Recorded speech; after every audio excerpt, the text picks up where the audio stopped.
செல்வகுமாரின் நீண்டகால வானிலை ஆய்வறிக்கை. அதிகாரப்பூர்வ வானிலை அறிக்கைக்கு இந்திய வானிலை ஆராய்ச்சித்துறை அறிக்கையை பார்க்கவும். 2026 ஏப்ரல் 29 புதன்கிழமை அதிகாலை ஆய்வறிக்கை, நீண்டகால ஆய்வறிக்கை. பொதுவா நிறைய கைபேசி அழைப்பு 24 மணி நேரமும் வாட்ஸ்அப்லயும் வந்துட்டே இருக்கு, கைபேசி அழைப்பு வந்துட்டே இருக்கு, நேரடியாக வந்து கேட்குறீங்க. இதுல என்னன்னா நிறைய கேள்வி. இந்த ஆண்டு பருவமழை பற்றாக்குறையாக இருக்கும் என்றும் பெரிய அளவிலே வெப்பத்தின் தாக்கம் இருக்கும் என்றும் சொல்லப்படுகிறது. நான் என்ன விவசாயம் செய்யவா வேண்டாமா? என்ன செய்யலாம்? நீங்களே யோசனை பண்ண சொல்லுங்க. பருவமழை பற்றாக்குறை என்கிறார்கள். தொடர்ந்து கோடையாகவே இருக்கும் செப்டம்பர் வரைக்கும். தென்மேற்கு பருவமழை காலம் மழை பற்றாக்குறையாக இருக்கும் என்றும் அனைத்து மாவட்டங்களுக்கும் பற்றாக்குறையாக இருக்கும் என்று சொல்லப்படுகிறது. இதுல வேற கடுமையாக ஒரு உயிரிழப்பை ஏற்படுத்தக்கூடிய அளவிற்கு 2027 சூப்பர் எல்னினோ இருக்கும் என்றும் கடுமையாக ஊடகங்கள்ல பேசப்படுகிறது. அப்படின்னு ஒரு பெரிய அளவில் நிறைய பேர் வேதனையாக கூட இதை நாங்க ஏற்கனவே பல வருடங்களாக விவசாயத்தில் எதுவும் செய்யல, இந்த மாதிரி எதிர்காலத்தில் வந்தா வாழவா சாகவான்னு கூட சில பேர் பேச ஆரம்பிச்சிடுறீங்க. அந்த அளவிற்கு ஒரு மனவேதனையோட பேசுறதுக்கு இந்த அறிக்கையில விளக்கம் கொடுக்க போறேன். நல்லா புரிஞ்சுக்குங்க. பொதுவா மழை எப்படி பெய்யுதுன்னு முதல்ல நீங்க தெரிஞ்சுக்குங்க, அப்புறம் எல்லாமே நான் சொல்றது உங்களுக்கு புரியும். மழை எப்படி பெய்யும்? மழை என்பது நீராவி நீராக மாறுவதுதான் மழை. நீராவி எங்கிருந்து கிடைக்கும்? வெப்பசலன மழைன்னா காத்துல இருக்கக்கூடிய நீராவி வெப்பத்தால் லேசாகி மேலெழுந்து வளிமண்டலத்துக்கு போகும் பொழுது மரங்களோ அல்லது வங்கக்கடல் அரபிக்கடல் காற்றோ உள்ள நுழைஞ்சு அல்லது ஏதோ ஒரு வகையில் குளிர்விக்கும் காற்று நுழைந்து அந்த நீராவியை நீராக மாற்றுவது மழை. ஓகேங்களா? அப்போ பருவமழைன்னு என்ன? கடல்ல இருக்கக்கூடிய நீராவி, தென்மேற்கு பருவமழைனா கடல்ல இருக்கக்கூடிய நீராவியை காற்று சுமந்து கொண்டு மேற்கு தொடர்ச்சி மலையில வந்து ஏறும் பொழுது மலையில் இருக்கக்கூடிய மரங்கள்ல பட்டு நீராவி நீர்த்துளிகளாக மாறி மழையாக பொழியும். காற்றை தடுத்து எல்லா நீர்த்துளியுமே அங்க மழையா பொழிஞ்சிடும். கணவாய் பகுதிகளில் மழை இல்லாத காரணத்தினாலே, அங்கே தடுக்கப்படாத காரணத்தினால மழை சாரலாக வந்து கணவாய்க்குள்ள வந்து பொழியும். ஓகேங்களா? இதுதான் மழை. பருவமழையில புயல் மழைன்னு என்ன?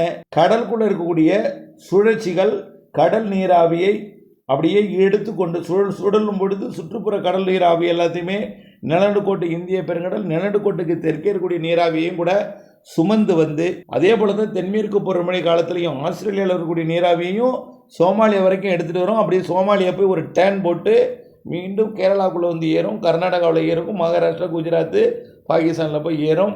அது எங்கே எந்த வழித்தடம் வழியாக காற்று ஈர்க்கப்படுகிறதோ அந்த வழித்தடத்தில் நுழைந்து அங்கே குளிர்வித்து மழைப்பிடிப்பை பொழிக்கும். ஓகேங்களா? புயல் என்பது கடலில் இருக்கக்கூடிய நீராவியை உறிஞ்சி மேலே ஊதும்போது அது சுடன்று உள்ளே வரும். இருவேறு காற்று குளிர், அதாவது நீராவி காற்று, அது எங்கெல்லாம் அதுக்கு குளிர்விக்கும் காற்று கிடைக்கிறதோ இமயமலை காற்று வந்து அதுக்கு கிராஸ் கலக்கும். அப்போது ரெண்டு காற்று இணைவின் போது நீராவி நீராக மாறி மழையாக பொழியும். இல்லைன்னா வளிமண்டலத்தில் மேலே ரொம்ப உயரத்துக்கு தள்ளப்படும் பொழுது வளிமண்டல மேலே போக போக போக அது மழையாக மாறி பொழியும். சுற்று வட்டாரத்தில் அது புயலோட உயரத்தை பொறுத்தும் அல்லது நிகழ்வோட உயரத்தை பொறுத்தும் மழை வாய்ப்பு அமையும். அல்லது தாழ்வான ஒரு நிகழ்வாக இருந்தாலும் அது உள்ளே வீசும் பொழுது குளிர்காற்றோடு இணைந்து மழைப்பிடிப்பு ஏற்படுத்தும். எல்லாவற்றிற்கும் அடிப்படை கடல் நீராவி. புரியுதுங்களா? கடல் நீராவி அல்லது வெப்பச்சலன மழைன்னா காற்றிடக்கூடிய நீராவி, எல்லாத்துக்கும் அடிப்படை நீராவி. ஓகேங்களா? சரி, நீராவி நீராக மாறுவது தான் மழை. ரைட். சரி, இப்போ இந்த நீராவி நீராக மாற்றுவதற்கு, மழையாக மாறுவதற்கு ஏற்ற சூழல் இருக்கிறதா அப்படின்னு பார்த்தீங்கன்னா, கோடையில் பெய்யக்கூடிய வெப்பச்சலன மழை எப்படி பெய்யுது? உயரழுத்த காற்று உள்ளே நுழையும். உயரழுத்த காற்றில் இருக்கக்கூடிய ஈரப்பதம் வெப்பத்தால் லேசாகி மேலெழுந்து உள்ளே போகும்போது வறண்ட காற்றாக உள்ளே போகும். மேலடுக்கில் இருக்கக்கூடியதற்கு அது வளிமண்டல சுழற்சி ஏதாவது இருந்தால் அது குளிர்வித்து இடிமழை பொழிவை ஏற்படுத்தும் அல்லது மரங்களால் குளிர்வித்து ஏற்படுத்தும். அது எவ்வளோ உயரத்துக்கு போயிருக்கிறதோ அதை பொறுத்து. ரொம்ப உயரம் போயிட்டுனா அது வளிமண்டல சுழற்சி தான் அது மழையாக மாற்றும். ரைட். காற்றழுத்த தாழ்வு நிலைகள் மழையும் கோடையில் தரும். இல்லை தெற்கு திசை தென்கிழக்கு திசை நிலநடுக்கோட்டு இந்திய பெருங்கிலிருந்து வரக்கூடிய நீராவி காற்றும் உயரழுத்த காற்றும் சந்திப்பை ஏற்படுத்தியோ அல்லது மரங்களால் சந்திப்பை ஏற்படுத்தியோ மழைப்பொழிவை ஏற்படுத்தும். எல்லாத்திற்கும் அடிப்படை கடல் வெப்பம் வேணும். முதல்ல கடல் வெப்பம் ரொம்ப அதிகமானால் புயல்கள் உருவாகும். ரொம்ப அதிகமான சிஸ்டங்களாக உருவாகும், ஸ்ட்ராங் சிஸ்டமாக உருவாகும். ஸ்ட்ராங் சிஸ்டம் உருவாகி எவ்வளோ பெரிய ஸ்ட்ராங் சிஸ்டம் உருவாகுதுன்னு பார்க்கணும். அது சிஸ்டம் உருவாகி கடல் நீராவியை உறிஞ்சி ஊதும்போது வெப்பத்தையும் உறிஞ்சி ஊதிடும். நீராவி அதிகம் உறிஞ்சி ஊதி குறிப்பிட்ட பகுதிகளில் அதிக வெள்ளப்பெருக்கை ஏற்படுத்தும். இதுவும் இருக்கு. எது எப்படியோ கடல் வெப்பம் உயர்ந்திருக்கிறது. எங்கே? ஒட்டுமொத்த நிலநடுக்கோட்டு இந்திய பெருங்கடல் வெப்பம் 31 டிகிரி செல்சியஸ் இதுவரைக்கும் இல்லாத அளவு. அது சுமத்ராவிலிருந்து சோமாலியா வரைக்கும் உள்ள நிலநடுக்கோட்டு இந்திய பெருங்கடல் 31 டிகிரி. தெற்கே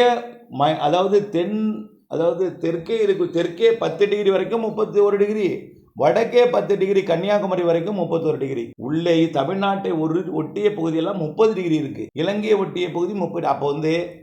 அப்போ தெற்கே 10 டிகிரி, வடக்கு 10 டிகிரி, மொத்தம் 20 டிகிரி அச்சரேகை. 20 அச்சரேகைக்கு இடைப்பட்ட பகுதியில் 31 டிகிரி செல்சியஸ் வெப்பம் இருக்கு இந்திய பெருங்கடல். புரியுதுங்களா? அரபிக்கடலை பொறுத்த வரைக்கும் குறைந்தபட்சம் பாகிஸ்தான் எல்லை ஓரமே 28 இருக்குங்க. 28 இருக்கு செல்சியஸ். சரி, கொல்கத்தா கிட்ட இப்ப 28 மாறிடுச்சு. ஆந்திர பிரதேசம், ஒடிசாவெல்லாம் 29, 30 மாறிட்டு இருக்கு. தமிழ்நாடு கடலோரம் எல்லாம் 30 இருக்கு. சரி, இந்த தமிழ்நாட்டு கடலோரம் உயரக்கூடிய வெப்பத்தை தமிழ்நாட்டு கடலோரம் நிகழ்வு வந்தாதான் அந்த வெப்பத்தை தணிக்கும்.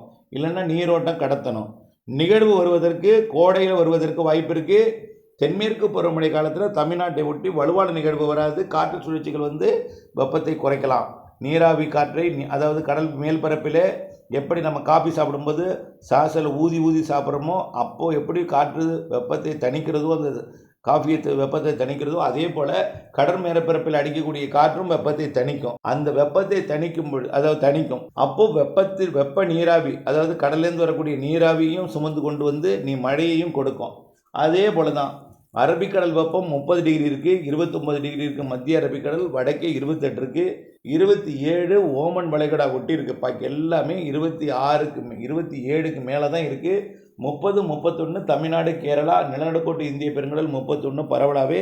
தெற்கே 10 டிகிரி, வடக்கு 10 டிகிரி வரைக்கும் 20 டிகிரிக்கு அதாவது கன்னியாகுமரி முதல் தெற்கே 10 டிகிரி வரைக்கும், அதாவது நிலநடுக்கோட்டுக்கு தெற்கே கூடிய 10 டிகிரி வரைக்கும் 31 டிகிரி செல்சியஸ் இருக்கு. ஆக எந்த அளவிற்கு கடல் வெப்பம் உயர்ந்திருக்கிறதோ அந்த அளவுக்கு கடல்லிருந்து நீராவி வெளியாகும். அதே போல நிகழ்வுகளும் உருவாகும். நிகழ்வுகள் உருவாகி வந்தால் நல்ல மழைப்பொழிவை தரும். வங்கக்கடலில் நிகழ்வு உருவாவதற்கு வலுவான நீரோட்டம் இருப்பதை பாருங்க. ஆந்திர பிரதேசம், ஒடிசா வரைக்கும் வெப்பத்தை கடத்துது. ஆந்திர பிரதேசம், ஒடிசா கடலோரமும் 30 டிகிரியாக மாற்றுவதற்கு சாதகம் இருக்கு. இதனால வரக்கூடிய மே மாத பிற்பகுதியில், அதாவது 10 தேதிக்கு மேலே 15 தேதிக்குள்ள ஒரு நிகழ்வும் மாத இறுதியில் ஒரு நிகழ்வும் வங்கக்கடலில் உருவாவதற்கு சாதகம் இருக்கு. இது ஆந்திர பிரதேசத்தின் வடக்கு பகுதி ஒரிசாவில் கரை கடப்பதற்கு வாய்ப்பு இருக்கு. வடகிழக்கு மாநிலங்கள் மற்றும் வங்க கடலோரத்தின் ஒடிசா, மேற்கு வங்க மாநிலங்களுக்கெல்லாம் உள்ளேயும் ஜார்க்கண்ட், சத்தீஸ்கருக்கெல்லாம் நிறைய மழைப்பொழிவு கொடுப்பதற்கு கோடையிலேயே வாய்ப்பு இருக்கு. வடகிழக்கு மாநிலங்களுக்கெல்லாம் பாதிக்கும் மழைப்பொழிவே இருக்கு. அதேபோல் லட்சத்தீவு, கேரளா, கர்நாடகாவிற்கும், கர்நாடக எல்லையோர தமிழ்நாட்டிற்கும், கர்நாடக எல்லையோர ஆந்திர பிரதேசத்திற்கும் நல்ல மழைப்பொழிவு கொடுப்பதற்கு வாய்ப்பு இருக்கு. ஆகவே அடுத்தடுத்த நிகழ்வுகள் வங்கக்கடல், அரபிக்கடலில் உருவாகும். இதனால் அதிக நீராவியை சுமந்து வரக்கூடிய காற்று கேரளா வழியாகவும் தமிழ்நாடு வழியாகவும், அதேபோல் கர்நாடகா, கோவா, மகாராஷ்டிரா வழியாகவும் உள்ளே நுழைவதற்கும், வங்கக்கடலில் இருந்து வட இந்திய நிலப்பகுதி இமயமலை ஒட்டி பயணிப்பதற்கும் அதிக வாய்ப்பு இருக்கு. இப்போ சூப்பர் எல்னினோ அப்படின்னா என்ன அப்படின்னு நீங்க கேட்கலாம். பொதுவாக கடல் நீரோட்டம் தான் ஒரு எல்னினோவா லானினோவாங்கிறது தீர்மானிக்குது. கடலோட வெப்பத்தை உயர்த்துவது கடல் நீரோட்டம். ரைட். நம்ம வங்கக்கடலில் ஏற்கனவே வெப்பம் குறைந்திருந்துச்சு, அரபிக்கடல்லையும் வெப்பம் குறைந்திருந்துச்சு. நிலநடுக்கோட்டு இந்திய பெருங்கடலில் முதல்ல நெகட்டிவ் ஐஓடியாக மாறினுச்சு, அப்புறம் நடுநிலையாக மாறினுச்சு, இப்போ பாசிட்டிவ் ஐஓடியாக மாறுவதற்கு வாய்ப்பு இருக்குது. தொடர்ந்து நடுநிலை ஐஓடியாவையும் 2 பக்கமும் 31 டிகிரியாகவே தொடர்ந்து நீடிக்கவே வாய்ப்பு இருக்குது. அதே போல் பசிபிக் பெருங்கடலில் ஆசியா பக்கம் வெப்பம் அதிகமானால், அதாவது ஆசியா பக்கத்தை நோக்கி நீரோட்டம் பயணித்தால், ஆசியா பக்கம் வெப்பம் அதிகமாகி அது லானினா அமைப்பை ஏற்படுத்தும். புரியுதுங்களா? அமெரிக்கா பக்கம் வெப்பம் அதிகமானால் அது எல்னினோ அமைப்பை ஏற்படுத்தும். இப்போ கடந்த சில ஆண்டுகளாக அமெரிக்க பக்கம் வெப்பம் உயர்ந்தாலும் அதை நீரோட்டம் ஆசியா பக்கம் கடத்தி லானினா அமைப்பை வைத்திருந்தது. இப்போ பார்த்தீங்கன்னா ஆசியா பக்கம் வரக்கூடிய வெப்பம் மத்திய பசிபிக் பெருங்கடல் வரைக்கும் பயணிக்குது. ஆக மத்திய பசிபிக் பெருங்கடல் மற்றும் ஆசியாவை ஒட்டிய பசிபிக் பெருங்கடலுக்கு அதிக வெப்பமாக இருக்குது. அமெரிக்க பக்கம் வெப்பம் இருந்திருந்தாலும் அது மத்திய பசிபிக் பெருங்கடல் நோக்கி கடத்துது. அதனால பசிபிக் பெருங்கடலில் வலுவான நிகழ்வு உருவாகி ஜப்பான், தைவான், சீனா மற்றும் பிலிப்பைன்ஸ், வியட்நாம், கம்போடியா, லாவோஸ், சீனாவோட ஹாங்காங் போன்ற பகுதிகளுக்கு வலுவான புயல்கள் தாக்கவும், தென்மேற்கு பருவமழையில் அதிக மழைப்பொழிவு, பாதிக்கும் மழைப்பொழிவு, வெள்ளப்பெருக்கு ஏற்படுத்தும் மழைப்பொழிவு கொடுக்கும் வாய்ப்பு இருக்கு. அதே நேரத்தில் அந்த பசிபிக் பெருங்கடலில் ஏற்படக்கூடிய அது சொல்றதுன்னா லானினா தான் ஸ்ட்ராங், அதாவது லானினா தான் எல்னினோவுக்கு சாதகம் இருக்குது. ஆனால் நடுநிலையாக தான் இந்த ஆண்டு முழுவதும் நீடிக்கும். அப்படியே அடுத்த ஆண்டு அது எல்லினோ உருவானாலும் சூப்பர் எல்லினோவுக்கு வாய்ப்பில்லை. பசிபிக் பெருங்கடலில் ஆசியா பக்கத்திலிருந்து அமெரிக்க பக்கம் வரைக்கும் 2 பக்கமும் ஒரே வெப்பமாக இருக்கும். இதனால் என்ன ஆகும்னு பார்த்தீங்கன்னா, மழை பொழிவிற்கு 2 பக்கமும் சமமாக இருக்கும். 2 பக்கமும் அதிக நிகழ்வு கொடுக்கும். இதெல்லாம் நம்ம மறந்துட்டு ஆசியா பக்கம் மட்டும் வச்சு பார்த்தீங்கன்னா வலுவான நிகழ்வு உருவாக வாய்ப்பு இருக்குது. இவை பசிபிக் பெருங்கடலையே மறந்துட்டு அப்படியே இந்திய பெருங்கடல் பக்கம் வந்தீங்கன்னா, தெற்கு இந்திய பெருங்கடலில் இந்த வருஷம் எந்தவித வலுவான நிகழ்வும் உருவாகலை. மடகாஸ்கருக்கோ மொரிஷியஸ்க்கோ அல்லது ரீயூனியனுக்கோ எந்தவித ஆப்பிரிக்காவோ கண்டத்துக்கோ எந்தவித ஒரு பெரிய புயல் எதுவும் தாக்கலை. அதனால் வெப்பம் அப்படியே பாதுகாக்கப்பட்டிருக்கு. ஆஸ்திரேலியா பக்கமும் அப்படி தான் இருக்குது.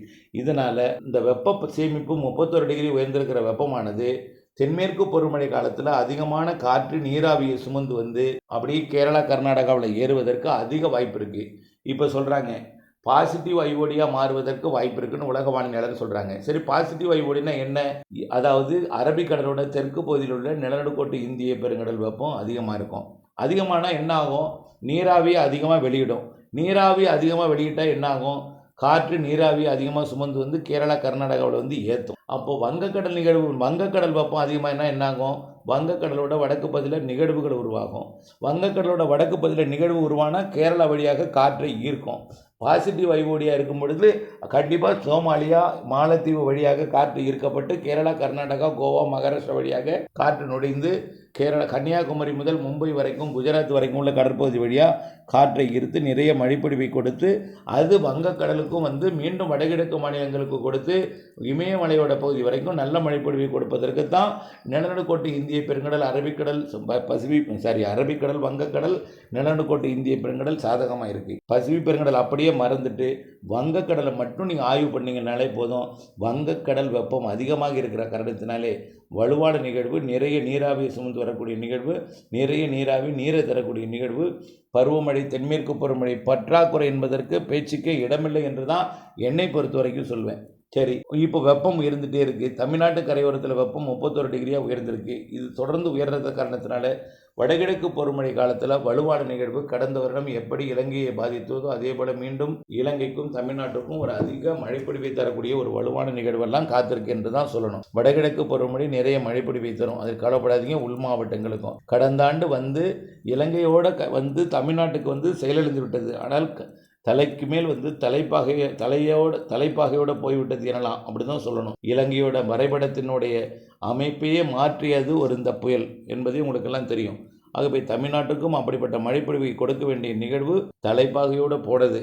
இருந்தாலும் இந்த ஆண்டு அது வடகிழக்கு பருவமழை காலத்தில் கடந்த ஆண்டை விட அதிக வெப்பம் இருந்து அதிக நிகழ்வுகள் வந்து அதிக மழைப்பொழிவை தருவதற்கு தான் வாய்ப்பு இருக்குது. ஆகவே தென்மேற்கு பருவமழை பற்றாக்குறை என்பதற்கு பேச்சுக்கே இடமில்லை. வெப்பம் கடுமையாக உயரும், செப்டம்பர் வரை இருக்கும், கடும் வெப்பம் இருக்கும் என்பது என்கின்ற உங்களுடைய வினாக்களுக்கு விடையளிக்கும் விதமாக இந்த பதிலாக தொடர்ந்து தென்மேற்கு பருவமழை காலத்தில் நல்ல மழை இருக்கும் என்பதையும், நல்ல மழை இருக்கும், வெயில் இருந்தாலும் மழை நல்ல மழைப்பொழிவை தரும் என்பதையும், அது வெயில் தொடர்ந்து வடகிழக்கு பருவமழைக்கு சாதகமான அமைப்பை தான் ஏற்படுத்தும் என்பதையும், தென்மேற்கு பருவமழை காலத்தில் நிகழ்வுகள் உருவாவதற்கு கடல் வெப்பம் உயர்ந்திருக்கிறது, நீராவி அதிகமாக சுமந்து வந்து கொடுக்க இருக்கிறது, நீராவி நீராக மாறுவதற்கு அதிக சாதகம் இருக்கிற காரணத்தினாலே நல்ல மழை தென்மேற்கு பருவமழையும் வடகிழக்கு பருவமழையும் கொடுக்கும் என்பதில் மாற்றம் ஏதுமில்லை. தயவு செய்து குழப்பிக்கொள்ள வேண்டாம். இணைந்திருங்கள், உங்களுக்கு புரியும். அப்டேட்ஸோட இணைந்திருந்து அறிந்து புரிந்து பயன்பெற அன்போடு கேட்டுக்கொள்கிறேன். நன்றி.